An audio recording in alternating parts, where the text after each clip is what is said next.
So howdy ಹುಡು guys, welcome back to my channel. So finally ಇವತ್ತು ನಮ್ಮ ಹತ್ರ ಎಕ್ಸಾಸ್ಟ್ ಇದೆ ನೋಡಿ, SSP ಎಕ್ಸಾಸ್ಟ್. ಬನ್ನಿ ಇದನ್ನ ಅನ್ಬಾಕ್ಸ್ ಮಾಡಿ ಡೈರೆಕ್ಟ್ ಆಗಿ ಫಿಟ್ ಮಾಡೋಣ. ಗೈಸ್, ಎಕ್ಸಾಸ್ಟ್ ರಿಮೂವ್ ಮಾಡೋಕ್ಕೆ ಫಸ್ಟ್ ಸ್ಟೆಪ್ ನಿಮ್ಮ ಗಾಡಿನ ಪ್ಯಾಡ್ ಹಾಕ್ ಅಥವಾ ಯಾವ್ದಾದ್ರು ಮಿಡಲ್ ಸ್ಟ್ಯಾಂಡ್ ಇದ್ರೆ ನಿಮ್ಮ ಹತ್ರ ಮಿಡಲ್ ಸ್ಟ್ಯಾಂಡ್ ಇನ್ಸ್ಟಾಲ್ ಮಾಡಿ. ಯಾಕಂದರೆ GTಲಿ ಡಿಫಾಲ್ಟ್ ಮಿಡಲ್ ಸ್ಟ್ಯಾಂಡ್ ಬರಲ್ಲ ನಿಮಗೆ.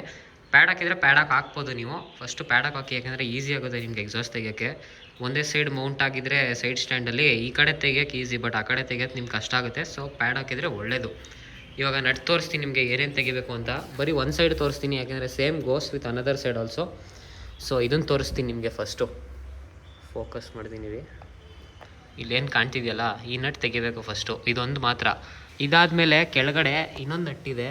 ಈ ಹೀಟ್ ಸಿಂಕ್ ಏನಿದೆಯಲ್ಲ, ಇಷ್ಟಗಳ ಹೀಟ್ ಗಾರ್ಡು, ಇದನ್ನು ತೆಗಿಯೋಕ್ಕೆ ಇಲ್ಲಿದೆ ನೋಡಿ ನಟ್ಟು.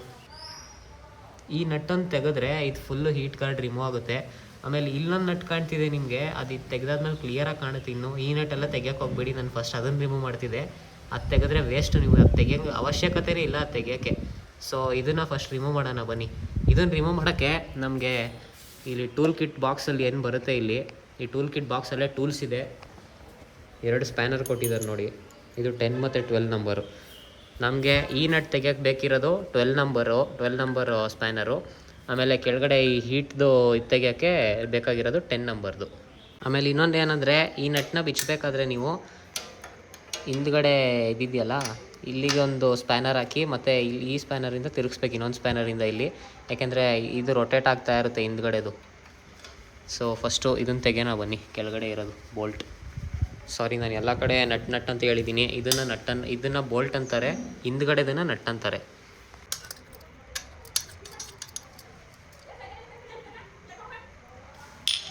ನೋಡಿ, ನಟ್ ತೆಗೆದ್ರೆ ಇದನ್ನು ಹಿಂದಕ್ಕೆ ಹಿಂಗೆ ಸ್ಲೈಡ್ ಮಾಡಿ ಅಷ್ಟೇ. ಸ್ಲೈಡ್ ಮಾಡಿದ್ರೆ ಈ ಪಾರ್ಟ್ ಬಂದ್ಬಿಡುತ್ತೆ ಹೊರಗಡೆ ನೋಡಿ, ಇಷ್ಟೇ. ಈ ನಟ್ ಇದೆಯಲ್ಲ, ಈ ನಟ್ನ ಯಾವುದೇ ಕಾರಣಕ್ಕೂ ತೆಗಿಯೋಕೆ ಹೋಗ್ಬೇಡಿ.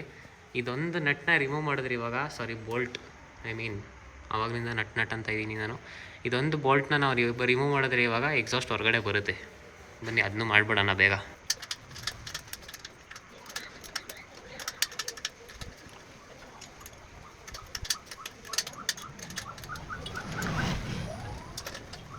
ನೋಡಿ, ರಿಮೂವ್ ಆಗಿದೆ ಇದು ಕೂಡ. ಇವಾಗ ಎಲ್ಲನೂ ಸೈಡ್ಗೆ ಇಟ್ಬಿಟ್ಟು ಎಕ್ಸಾಸ್ಟ್ನ ಫುಲ್ ಮಾಡಿದ್ರೆ ಹೊರಗಡೆ ಬರುತ್ತೆ. ಇಷ್ಟೇ ಪ್ರೊಸೀಜರ್ ನಮಗೆ. ವೆಯ್ಟ್ ಇದೆ ಮಾತ್ರ ಎಕ್ಸಾಸ್ಟ್. ಸೊ ಗೈಸ್, ಇವಾಗ ರೈಟ್ ಸೈಡ್ ಎಕ್ಸಾಸ್ಟ್ ನಾವು ತೆಗ್ದಿರೋದು. ಎಕ್ಸಾಸ್ಟಲ್ಲಿ ಈ ಪಾರ್ಟ್ ಏನಿದೆಯಲ್ಲ, ಒಂಥರ ಚಿಕ್ಕ ಮೆಟಲ್ ಲೀಫ್ ಥರ ಇದೆ. ಈ ಲೀಫಿಂದ ಇವೆರಡು ನಟ್ನ ತೆಗೆದ್ರೆ ಈ ಲೀಫ್ ಹೊರಗಡೆ ಬರುತ್ತೆ ನಿಮಗೆ. ಸಿಲ್ವರ್ ಸ್ಟಾಲಿಯನ್ ಮತ್ತು ರೆಡ್ ರೂಸ್ಟರಲ್ಲಿ ಹೆಂಗೆ ಅಂದರೆ, ನಾವು ರೈಟ್ ಸೈಡಲ್ಲಿ ತೆಗೆದಿರೋ ಲೀಫು ಲೆಫ್ಟ್ ಸೈಡ್ಗೆ ಹಾಕಬೇಕು, ಲೆಫ್ಟ್ ಸೈಡಲ್ಲಿ ತೆಗಿಯೋ ಲೀಫು ರೈಟ್ ಸೈಡ್ಗೆ ಹಾಕಬೇಕು ಎಕ್ಸಾಸ್ಟಲ್ಲಿ. ಬರೀ ರೆಡ್ ರೂಸ್ಟರ್ ಮತ್ತು ಸಿಲ್ವರ್ ಸ್ಟಾಲಿಯನಲ್ಲಿ ಅಷ್ಟೇ ಈ ಥರ ಅಂತ ನಾನು ಅಂದ್ಕೊಂಡಿದ್ದೀನಿ. ಬೇರೆ ಎಕ್ಸಾಸ್ಟು ನನ್ನ ಫ್ರೆಂಡ್ SS ಮೋಟೋಕಾಪ್ ಎಲ್ಲ ಹಾಕ್ಸವ್ರೆ, ಅದರಲ್ಲೇನು ಆ ಥರ ಎಲ್ಲ ಇಲ್ಲ. ಮೋಟೋಡಾರ್ಕಲ್ಲೂ ಆ ಥರ ಬರಲ್ಲ. ಸೊ ಇವೆರಡು ರಿಮೂವ್ ಮಾಡೋಣ ಬನ್ನಿ, ಇವೆರಡು ನಟ್ನ. ಇದು 12 ನಂಬರ್ ಸ್ಪ್ಯಾನರಲ್ಲೇ ಆಗೋದು. 2 ನಟ್ನ ರಿಮೂವ್ ಮಾಡಿದ್ದೀನಿ. ಈ ಲೀಫ್ ನಮ್ಮ ಕೈಯಲ್ಲಿದೆ ಇವಾಗ.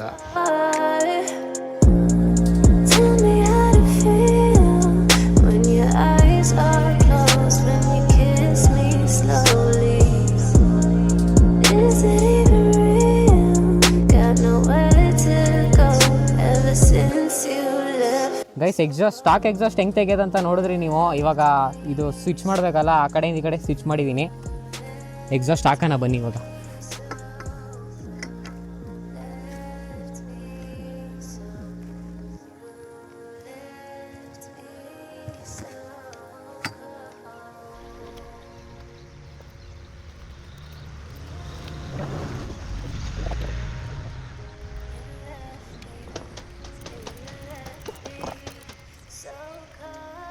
ಗೈಸ್, ಎಕ್ಸಾಸ್ಟ್ ಫಿಟ್ ಆದಮೇಲೆ ಈ ಹೀಟ್ ಶೀಲ್ಡ್ನ ಹಾಕಬೇಕು ನಾವು. ಹೀಟ್ ಶೀಲ್ಡ್ಗೆ ನಟ್ಟೆಲ್ಲ ನಿಮಗೆ ಎಕ್ಸಾಸ್ಟ್ ಜೊತೆನೇ ಬರುತ್ತೆ ಪ್ಯಾಕೆಟಲ್ಲಿ.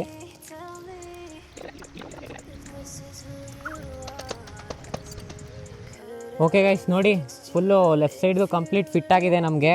ಫುಲ್ಲು ಸಖತ್ ಫಿನಿಶ್ ಕಾಣ್ತಾ ಇದೆ ನೋಡಿ. ಅದು ಮ್ಯಾಟ್ ಇರೋದಕ್ಕೂ ನೀಟಾಗಿ ಕಾಣ್ತಾ ಇದೆ. ಆಮೇಲೆ ಸ್ಕ್ರ್ಯಾಚಸ್ ಎಲ್ಲ ಕಡಿಮೆ ಬೀಳುತ್ತೆ ಇವಾಗ.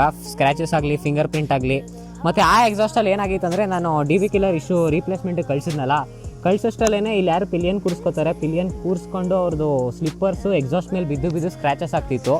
ಸೊ ಅದೊಂದು ಮೇಯ್ನ್ ರೀಸನು ನಾನು ಮ್ಯಾಟ್ ತರ್ಸೋಕ್ಕೆ. ಮತ್ತು ಚೆನ್ನಾಗೂ ಕಾಣ್ತಾ ಇದೆ ಲುಕ್ಸಲ್ಲಿ.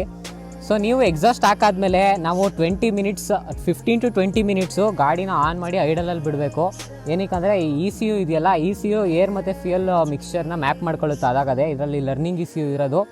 ಸೊ ಇದರಲ್ಲಿ ಅದಾಗದೆ ಮ್ಯಾಪ್ ಮಾಡ್ಕೊಳ್ಳುತ್ತೆ. 15 to 20 ಮಿನಿಟ್ಸ್ ಬಿಟ್ಟರೆ ಆನ್ ಮಾಡಿಬಿಟ್ಟು ಐಡಲಲ್ಲಿ 20 ಮಿನಿಟ್ಸ್ ಬಿಡೋಣ ನಾನು ಇವಾಗ. ಸೊ ಗೈಸ್ ಎಕ್ಸಾಸ್ಟ್ ಹಾಕಾದ್ಮೇಲೆ ಫಸ್ಟ್ ಸತಿ ಟರ್ನ್ ಆನ್ ಮಾಡೋಣ. DB ಕಿಲ್ಲರ್ ಪಾಪ್ ಆಗೋದು ನೋಡೋಣ ನಾವು. ಗೈಸ್ 20 ಮಿನಿಟ್ಸ್ ಬಿಟ್ಟಾಯ್ತು. ECU ಮ್ಯಾಪ್ ಆಗಿದೆ ಇವಾಗ ಕಂಪ್ಲೀಟ್ ಆಗಿ. ಸೊ ಇವಾಗ ಏನು ಲಿಮಿಟೇಷನ್ಸ್ ಇಲ್ಲದೆ ನಾವು ಕಂಪ್ಲೀಟ್ ಆಗಿ ಎಕ್ಸಾಸ್ಟ್ ನ ಯೂಸ್ ಮಾಡಬಹುದು. ಎಕ್ಸಾಸ್ಟ್ ಬೇಸ್ ಮಾತ್ರ ನೆಕ್ಸ್ಟ್ ಲೆವೆಲ್ ಇದೆ ಕಂಪೇರ್ ಟು RRP. ಇದು ಹಿಂದ್ಗಡೆ ಮೌತ್ ಸ್ವಲ್ಪ ದಪ್ಪ ಇದೆ, ಅದರಿಂದ ಬೇಸ್ ಜಾಸ್ತಿ ಬರುತ್ತೆ ನಮಗೆ. ಆಮೇಲೆ ಲೌಡ್ನೆಸ್ ಕಂಪೇರ್ ಟು RRP ಜಾಸ್ತಿ ಇದೆ. ನಿಮ್ಗೆ ಏನಾದ್ರು RRP ಜೊತೆ ಕಂಪ್ಯಾರಿಸನ್ ಬೇಕಂದ್ರೆ ನಿಮ್ಗೆ ಕಮೆಂಟ್ ಮಾಡಿ, ನಾನು ಅದೇ ಡೆಡಿಕೇಟೆಡ್ ವಿಡಿಯೋ ಮಾಡ್ತೀನಿ ನಾನು ಸಪ್ರೇಟ್ ಆಗಿ. ಆಮೇಲೆ ಎಕ್ಸಾಸ್ಟ್ ಮೇನ್ ಪರ್ಪಸೇ ಲೌಡ್ನೆಸ್ ಅಲ್ವಾ, ಸೊ ಅದಕ್ಕೆ ನಾನು ಇದನ್ನ ಚೂಸ್ ಮಾಡಿದೆ RRP ಬದಲು. ಇದ್ರದ್ದು ರೈಡ್ ರಿವ್ಯೂಸ್ನ ನಾನು ನೆಕ್ಸ್ಟ್ ವಿಡಿಯೋದಲ್ಲಿ ಕೊಡ್ತೀನಿ ನಿಮಗೆ. ಈ ವಿಡಿಯೋಗೆ ಇಲ್ಲೇ ಎಂಡ್ ಅಪ್ ಮಾಡೋಣ ನಾವು. ಸೊ ಸಿಗೋಣ ನೆಕ್ಸ್ಟ್ ವಿಡಿಯೋಲಿ. ನಿಮ್ಗೆ ವಿಡಿಯೋ ಇಷ್ಟ ಆಗಿದ್ರೆ ಲೈಕ್ ಮಾಡಿ, ಏನಾದರೂ ಡೌಟ್ಸ್ ಇದ್ರೆ ನಿಮಗೆ ಕಮೆಂಟ್ಸ್ ಮಾಡಿ, ನಾನು ರಿಪ್ಲೈ ಮಾಡ್ತೀನಿ. ಸಿಗೋಣ ಮತ್ತೆ ನೆಕ್ಸ್ಟ್ ವಿಡಿಯೋಲಿ.